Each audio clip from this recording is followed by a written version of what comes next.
Hi everyone, so today I'm going to be talking about some books that for one reason or another I didn't want to have full review of on this channel. And the first one is Heart of Darkness. So as you probably know, this is a classic. It's kind of a short story or a novella. And I actually did I wrote down the script, I filmed, edited, and uploaded a full review of this book on my channel, but I ended up taking it down because I just felt it wasn't good enough.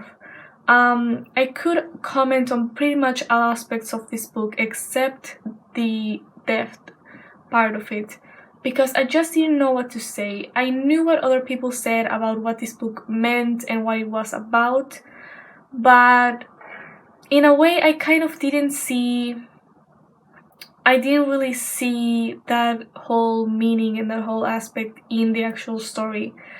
I could just see I figured that you were supposed to know that you were reading from the perspective of an unreliable narrator, but I still wasn't sure about what to take from it and what to take from the way that things unfolded in the story. And so I couldn't really comment on it the way that other reviewers could. And since this is a classic, a lot of people have made different reviews on it, and I felt like mine wasn't really that necessary. In terms of writing style and stuff like that, again, I can comment on it. I did like the writing style, some parts more than others. And characters I thought were well developed. I especially liked the dialogue of this book, the way it was written. Probably the most iconic part of this book too, the dialogue. So that is one book that I didn't really want to review. Another one is a non-fiction book. This is Riverine by Angela Palm. And this book is just difficult. It is non-fiction again, and that kind of thing is very difficult for me to review because I don't know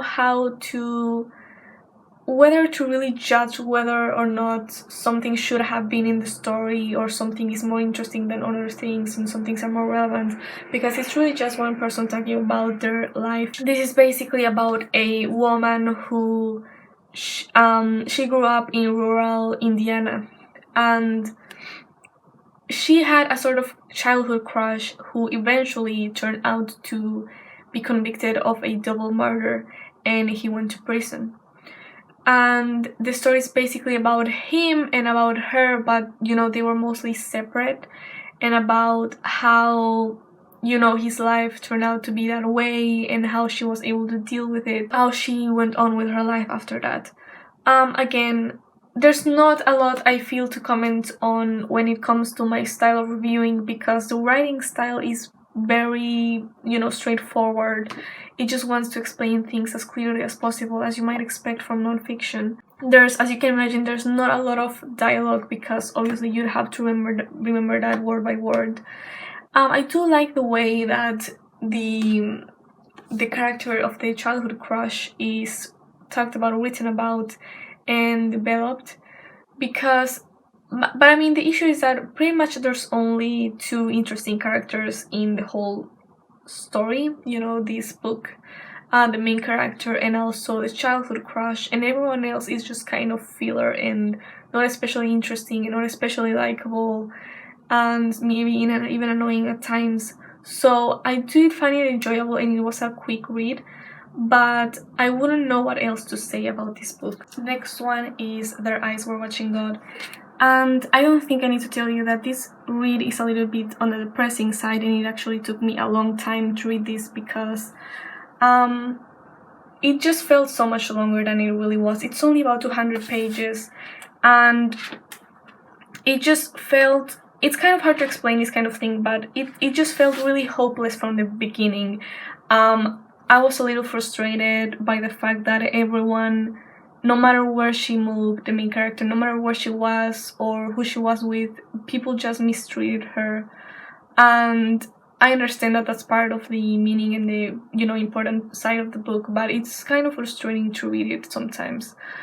And it was a little bit hard to enjoy the writing style much because the actual narration of this book is great, but the dialogue just takes a while for you to get used to and for you to be able to interpret. You kind of have to read it out loud, or at least imagine yourself reading it out loud in order to know what people are saying, because it's written kind of phonetically and it's not very clear from the beginning what people say if you're not familiar with the type of speaking. But again, the writing style itself, in terms of narration, is really interesting, and so it just feels like the writing style of someone who's been writing for a long time and they know what they're doing.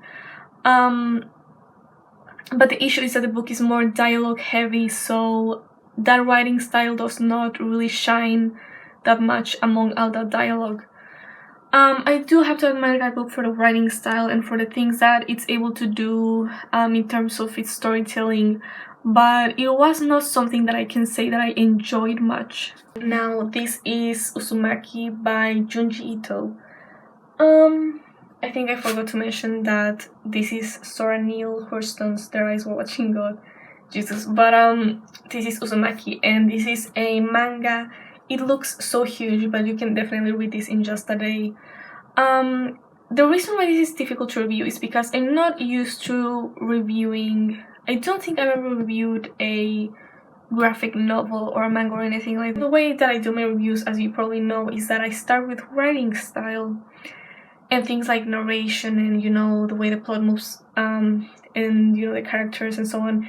And that makes no sense with this book. One, because there is no writing style, it is visual, of course, but it's also because it's not even, it doesn't really even focus that much on the characters themselves as much as it does on the concept or the phenomenon that it is about.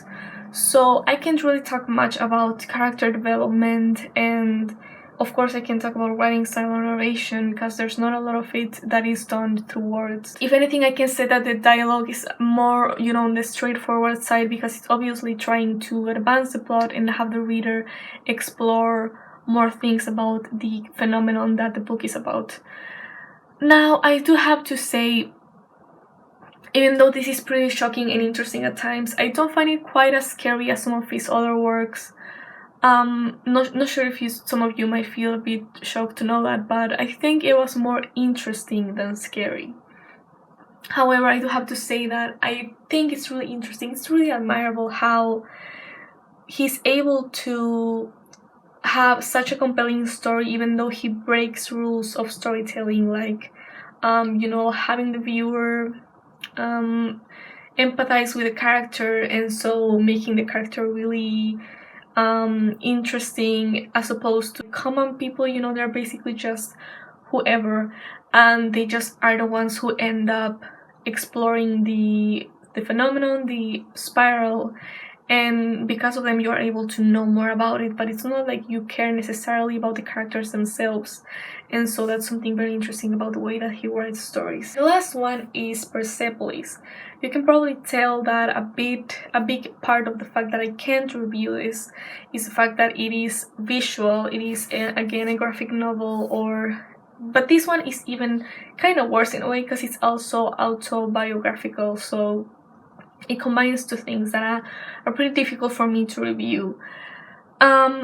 I can say a few things about this, very few things. I did enjoy most of it. The first half I enjoyed more than the second, because the second was a bit more like someone's general life and their usual problems being a teenager and stuff like that, whereas the first half is more about war in Iran and about living in a country that I'm obviously not remotely familiar with, so of course I'm going to find that more interesting. Besides that there's not much that I can say about this book, except the fact that I mostly enjoyed it, and I do think it's a good read if you want to get familiar with that particular country and what it's like to grow up in war. I hope you guys enjoyed this video, and I know I haven't uploaded anything in a while and I did get bangs and all that, but yeah, and we'll see each other in the next one. Bye.